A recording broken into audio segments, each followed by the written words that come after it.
तुमच्या हक्काचा आवाज आजचा महाराष्ट्र।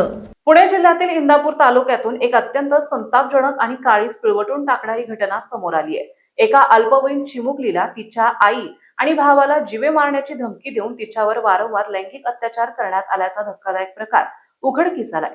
अत्याचाराच्या या दुष्ट चक्रात ही चिमुकली गरोदर राहिल्यानंतर नराधमाचे हे पाप चव्हाट्यावर आलंय। या प्रकरणी इंदापूर पोलीस ठाण्यात आरोपी विरोधात पॉक्सो कायद्याअंतर्गत गुन्हा दाखल करण्यात आलाय। पुण्यातील इंदापूर पोलीस ठाण्याच्या हद्दीत माणुसकीला काळीमा फासणारी घटना घडली आहे।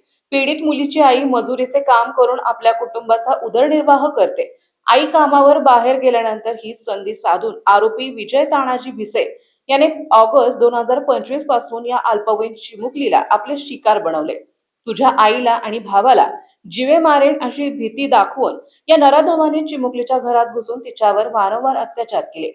आई आणि भावाच्या जीवाच्या भीतीपोटी ही अल्पवयीन मुलगी काहीही बोलू शकली नाही। नराधमाच्या सततच्या धमक्यांमुळे तिने हा भयंकर प्रकार कोणालाही सांगितला नाही। मात्र हा अत्याचार तब्बल वर्षभर सुरू राहिल्यानंतर ही अल्पवयीन मुलगी गरोदर राहिल्याचं समोर आलंय। घाबरलेल्या आईने जेव्हा मुलीला विश्वासात घेऊन विचारपूस केली तेव्हा आरोपी विजय भिसे याचे हे भयानक कृत्य उघडकीस आले। या घटनेनंतर पीडितेच्या आईने तत्काळ इंदापूर पोलीस ठाण्यात धाव घेऊन तक्रार नोंदवली।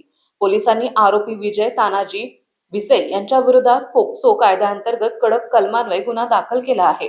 या प्रकरणाचा पुढील सखोल तपास महिला पोलीस उपनिरीक्षक SN सुरवसे करीत आहेत।